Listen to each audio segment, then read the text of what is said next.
प्रिय विद्यार्थियों, नमो नमः। रुचिरा भाग 3 कक्षा 8 के अंतर्गत हम कह रक्षति कह रक्षित है पाठ के शब्दार्थ, उसका सरलार्थ और उसका पूरा अभ्यास कर चुके हैं। आज हम पाठ के बाद जो योग्यता विस्तार दिया रहता है उसको करेंगे। उसके साथ ही वहां पर भाषा विस्तार भी होता है जिसको हम पढ़ते नहीं है, तो अंत तक आप बने रहिएगा। लेकिन यदि आप पहली बार मेरे इस चैनल पर आए हैं या पहली बार वीडियो को देख रहे हैं या फिर आपने अभी तक मेरे इस चैनल को अर्थात संस्कृत शिक्षा चैनल को सब्सक्राइब नहीं किया है तो सब्सक्राइब कर लीजिएगा और साथ में बेल आइकन का बटन अवश्य दबाइएगा ताकि भविष्य में आने वाली सभी वीडियो का नोटिफिकेशन आपको प्राप्त हो सके। इसी के साथ वीडियो को लाइक कीजिए, हाइप कीजिए और शेयर भी अवश्य कीजिएगा। तो चलिए चलते हैं आज के विषय की ओर। आज का विषय है कह रक्षति कह रक्षित है पाठ का योग्यता विस्तार और भाषा विस्तार को करने के लिए। योग्यता विस्तार है, भाव विस्तार है। तो आज कर रहे हैं योग्यता विस्तार और भाव विस्तार। बड़े ध्यान से पढ़िएगा, समझिएगा, समझने का प्रयास कीजिएगा। आज के युग में पर्यावरण के दो पद हैं इसमें, परि प्लस आवरण। परि माने चारों ओर से, आवरण माने ढका हुआ, जो हमारे चारों ओर से हमको ढके हुए है उसी को क्या कहते हैं? पर्यावरण।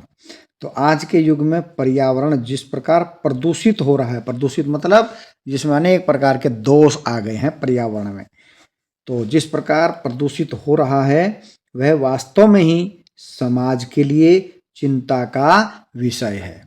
जो पर्यावरण दूषित हो रहा है वो समाज के लिए बहुत ही चिंता का विषय है, लेकिन हम इतना चिंता करते नहीं हैं।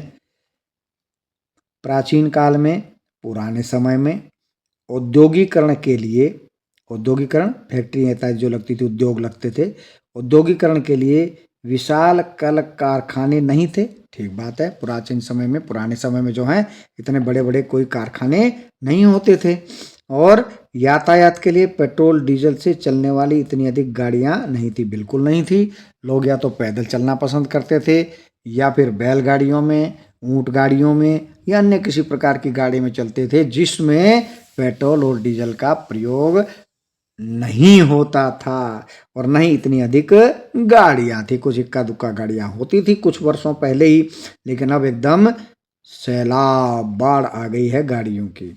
तो वही क्या कहा इसने, प्राचीन काल में औद्योगिकरण के लिए विशाल कल कारखाने नहीं थे, यानी कि फैक्ट्रियां नहीं थी, और यातायात के लिए, यातायात मतलब आने जाने के लिए पेट्रोल डीजल से चलने वाली इतनी अधिक गाड़ियां भी नहीं थी। जो आजकल बाजारों में अगर जाओ, मार्केट में जाओ तो जाम लगा रहता है, तो कितना धुआं जो है उड़ता रहता है।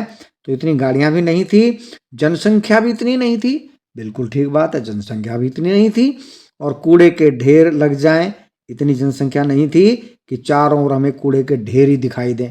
तो कूड़े के ढेर लग जाएं इतनी बड़ी जनसंख्या भी नहीं थी। और कूड़े के ढेर कौन लगाते हैं? जनसंख्या ही लगाती है। जब जनसंख्या ही अधिक नहीं थी तो कूड़े के ढेर लग जाएं इतनी जनसंख्या वास्तव में नहीं थी। खान पान की चीज़ों में भी, जो खाने पीने की चीज़ें थी उसमें भी मिलावट नगण्य थी। नगण्य मतलब बिल्कुल नाम की भी नहीं थी, नगण्य थी। खाने पीने की, जो आज जितनी मिलावट खाने पीने की चीज़ों में है शायद ही कभी रही होगी, पुराने समय में कभी नहीं थी। तो इसलिए लिखा, क्या लिखा? खान पान की चीज़ों में भी मिलावट नगण्य थी, बिल्कुल नहीं होती थी।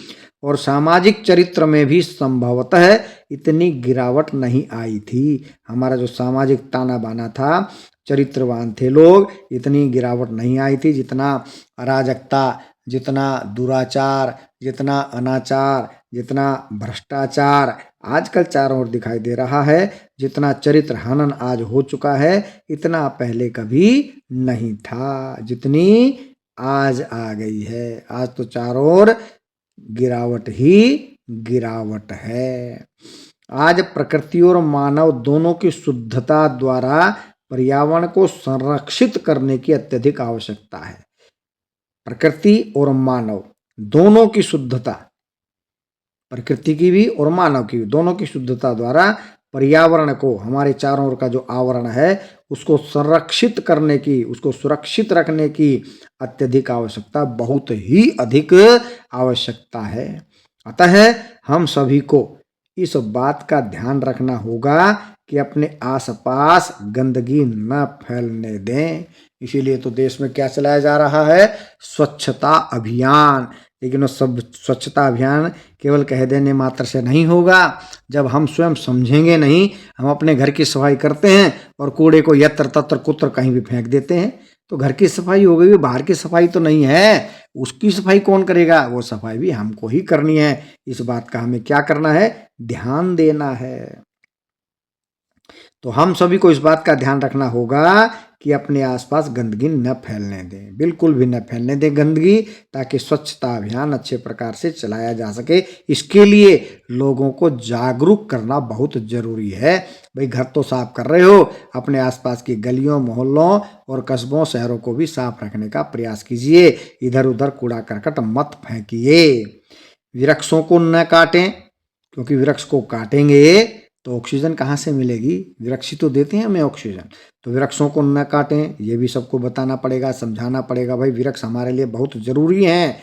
वृक्ष हैं तो हम हैं, वृक्ष नहीं रहे तो हमारा क्या होगा? तो वृक्ष को न काटें, अपितु बल्कि अधिकाधिक वृक्षारोपण करें, अर्थात अधिक से अधिक वृक्षों को लगाएं। जहाँ तक संभव हो, जिसका भी जन्म दिवस आता है, साल में एक पौधा तो हम लगा ही सकते हैं।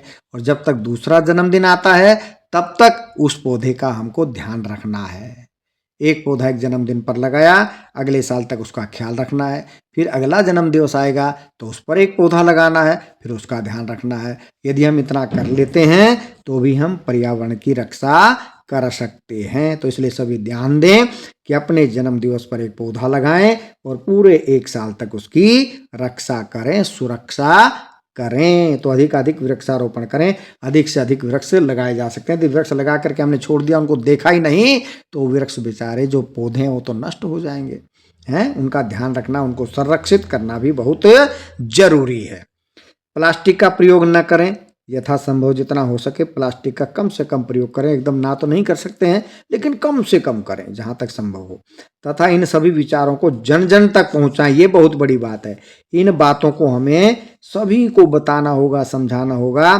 भाई प्लास्टिक का कम से कम प्रयोग करें और कम से कम साल में एक पौधा सभी अवश्य लगाएं और उसकी सुरक्षा करें। उसके बढ़ने में आप उसका सहयोग करें, पानी, खाद, जो कुछ भी उसको चाहिए उसको देने का प्रयास करें और उसकी सुरक्षा करें। ये विचार हमको जन जन तक पहुंचाना चाहिए, लोगों तक पहुंचाना चाहिए और उनको समझाना चाहिए।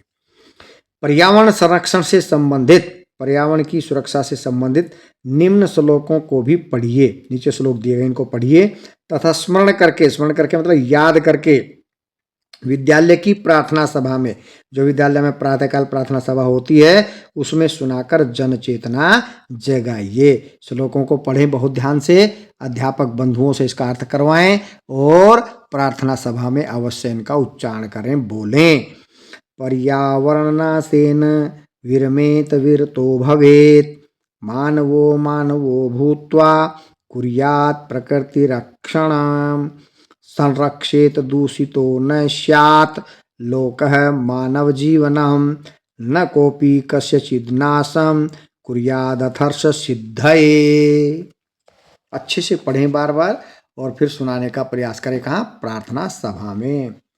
भुक्त्वा यान्ति च पंचत्वं दुष्प्लास्टिकं जैविकं पशवो अनुर्वरा भूमिर्जायते ज्वलिते विषाम, प्लास्टिक कृत वस्तूनां वस्तुवहन हेतवे परित्यज प्रयोगं भो वस्त्रमाश्रय धारये, वदन रुदन तरहो कंठशुष्ककं दुखेन संयुतां, पाहि मामुच्चैर घोषं कुर्वन्ति पादपः, पर्यावरणासेन नश्यन्ति सर्वजन्तवः, पवनः दुष्टतां याति प्रकृतिर्विकृतायते।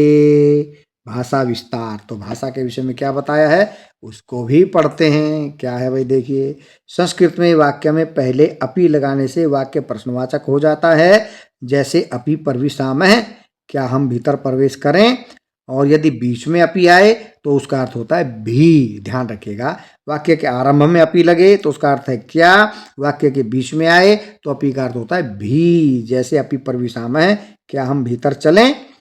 धातु संयुक्त तुमुन प्रत्यय के अनुसार अनुस्वार का लोप करके उसके आगे कामा या कामह जोड़ने से अमुक कार्य करना चाहने वाला यह मुहावरेदार प्रयोग होता है। जैसे गंतु कामा गंतु काम है, वक्तु कामा वक्तु काम है, कर्तु काम है कर्तु कामा इत्यादि। इस प्रक्रिया के आधार पर नीचे लिखे वाक्यों का संस्कृत में अनुवाद करें। राम क्या कहना चाहता है? राम है। चलो इसको लिख लेते हैं। राम क्या कहना चाहता है? राम है। राम है क्या? किम बोलने के लिए वक्तुम आगे क्या लगा देंगे? काम है। किम वक्तु काम है। राम क्या कहना चाहता है? पीछे प्रश्नवाचक चिन्ह यहाँ है तो यहाँ भी लगेगा। राम है किम वक्तुम काम है। अगला वाक्य क्या है? वही क्रिस्टीना नाम है ये, कहाँ जाना चाहती है। क्रिस्टीना ऐसा का ऐसा लिख देंगे, देख करके लिखिएगा क्योंकि मुझवानी लिखने में गलत हो सकता है। क्रिस्टीना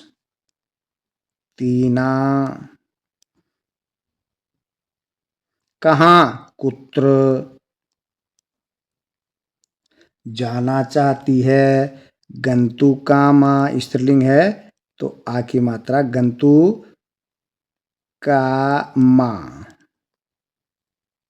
प्रश्नवाचक चिन्ह लगा देंगे। क्रिस्टीना कुत्र गंतु कामा, या राम कहाँ जाना चाहता है? राम है कुत्र गंतु काम है, यह आएगा, ध्यान रखिएगा। वह करना क्या चाहता है? वह से है भाई। पहले लगाएंगे क्या, किम करना चाहता है, कर्तु काम है, ये लिखा हुआ है ऊपर, ठीक है। किम कर्तु काम है, ये इसका संस्कृत वाक्य बन गया। राम क्या कहना चाहता है? राम है किम वक्तु काम है। क्रिस्टीना कहाँ जाना चाहती है? क्रिस्टीना कुत्र गंतु कामा, वह करना क्या चाहता है? स किम कर्तु काम के पीछे विसर्ग आएगा। कर्तु काम है, वह क्या करना चाहता है। तो आज के लिए इतना ही, मिलते हैं कल अतिरिक्त प्रश्नोत्तराणी के साथ। तब तक जयतु सुर भारती।